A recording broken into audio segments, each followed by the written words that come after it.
Once a king was hunting in a great wood, and he pursued a wild animal so eagerly that none of his people could follow him. When evening came, he stood still, and looking round him, he found that he had lost his way, and seeking a path, he found none. Then all at once he saw an old woman with a nodding head coming up to him, and it was a witch. "My good woman," said he, "can you show me the way out of the wood?" "Oh yes, my lord king," answered she, "certainly I can, but I must make a condition, and if you do not fulfill it, you will never get out of the wood again, but die there of hunger." "What is the condition?" asked the king.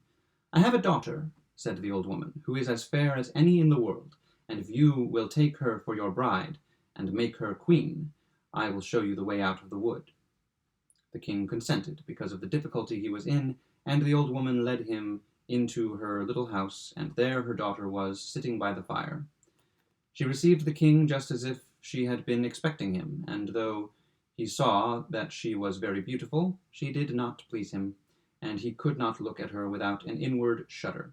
Nevertheless, he took the maiden before him on his horse, and the old woman showed him the way, and soon he was in his royal castle again, where the wedding was held.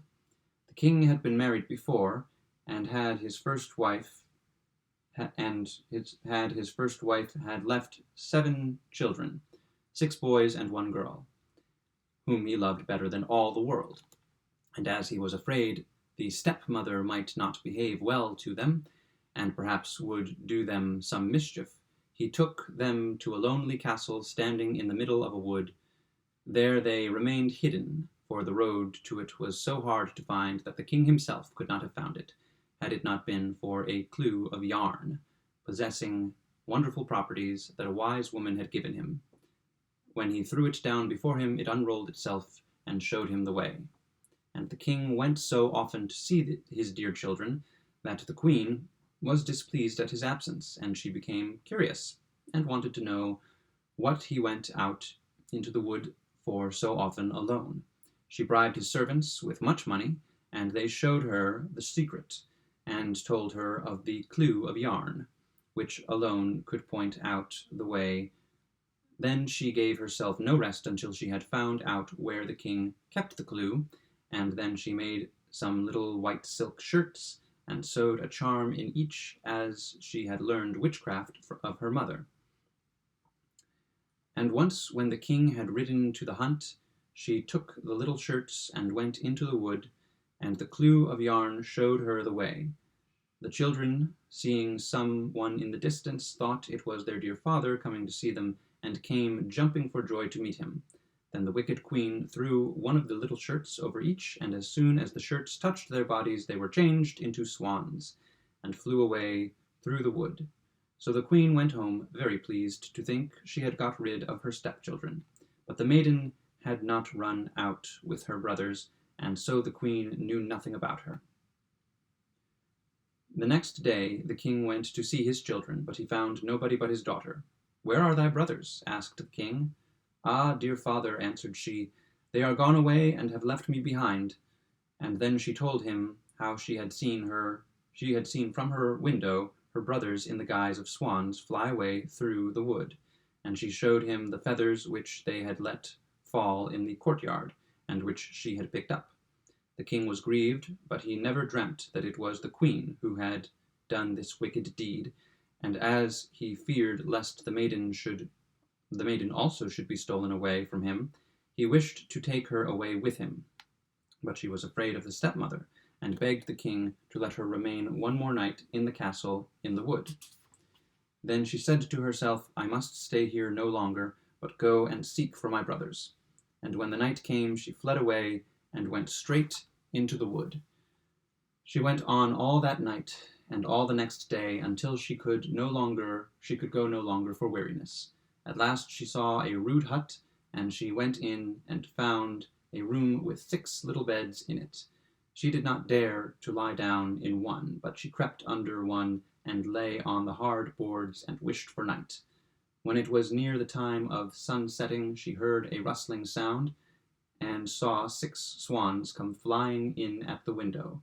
They alighted on the ground and blew at one another until they had blown all their feathers off, and then they stripped off their swan skin as if it had been a shirt. And the maiden looked at them and knew them for her brothers, and was very glad, and crept from under the bed. The brothers were not less glad when their sister appeared, but their joy did not last long. "You must not stay here," said they to her. "This is a robber's haunt, and if they were to come and find you here, they would kill you." "And cannot you defend me?" asked the little sister. "No," answered they, "for we can only get rid of our swan skins and keep our human shape every evening for a quarter of an hour, but after that we must be changed again into swans." Their sister wept at hearing this, and said, "Can nothing be done to set you free?" "Oh no," answered they, "the work would be too hard for you.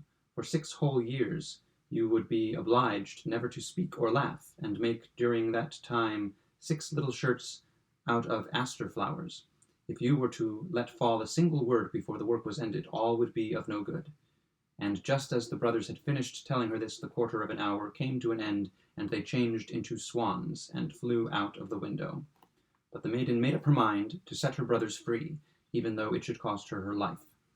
She left the hut, and going into the middle of the wood, she climbed a tree, and there passed the night. The next morning she set to work, and gathered asters, and began sewing them together. As for speaking, there was no one to speak to, and as for laughing, she had no mind to it, so she sat on and looked at nothing but her work.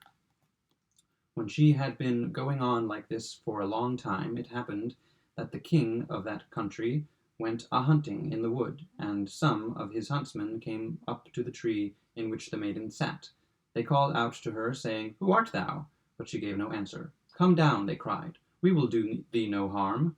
But she only shook her head, and when they tormented her further with questions, she threw down to them her gold necklace, hoping they could be content with that. But they would not leave off, so she threw down to them her girdle, and when that was no good, her garters, and one after another everything she had on and could possibly spare, until she had nothing left but her smock. But all was no good. The huntsmen would not be put off any longer, and they climbed the tree, carried the maiden off, and brought her to the king. The king asked, "Who art thou? What wert thou doing in the tree?" But she answered nothing. He spoke to her in all the languages he knew, but she remained dumb. But, being very beautiful, the king inclined to her, and he felt a great love rise up in his heart towards her, and casting his mantle round her, he put her before him on his horse, and brought her to his castle. Then he caused rich clothing to be put upon her, and her beauty shone as bright as the morning, but no word would she utter. She seated herself by his side at table, and her modesty and gentle mien so pleased him that he said, "This maiden I choose for wife, and no other in the world." And accordingly, after a few days, they were married. But the king had a wicked mother, who was displeased with the marriage, and spoke ill of the young queen. "Who knows where the maid can have come from," said she, "and not able to speak a word? She is not worthy of a king." After a year had passed, and the queen brought her first child into the world, the old woman carried it away and marked the queen's mouth with blood as she lay sleeping. Then she went to the king and declared that his wife was an eater of human flesh. The king would not believe such a thing, and ordered that no one should do her any harm, and the queen went on quietly sewing the shirts and caring for nothing else.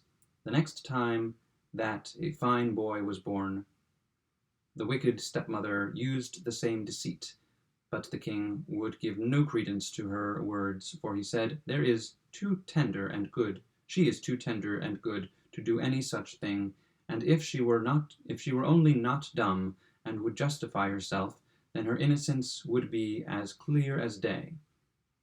When for the 3rd time the old woman stole away the newborn child and accused the queen, who was unable to say a word in her defense, the king could do no other but give her up to justice, and she was sentenced to suffer death by fire.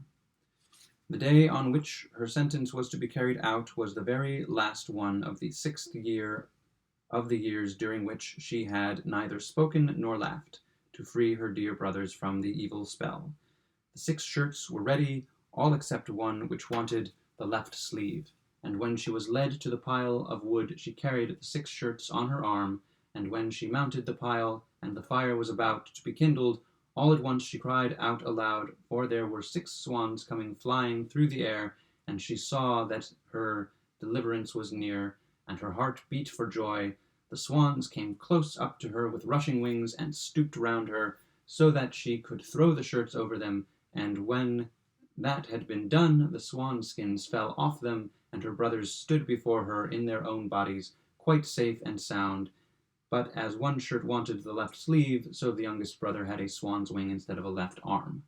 They embraced and kissed each other, and the queen went up to the king, who looked on full of astonishment, and began to speak to him, and to say, "Dearest husband, now I may dare to speak and tell you that I am innocent and have been falsely accused." And she related to him the treachery of the stepmother, who had taken away the 3 children and hidden them. And she was reconciled to the king with great joy, and the wicked stepmother was bound to the stake on the pile of wood and burnt to ashes. And the king and queen lived many years with their 6 brothers in peace and joy.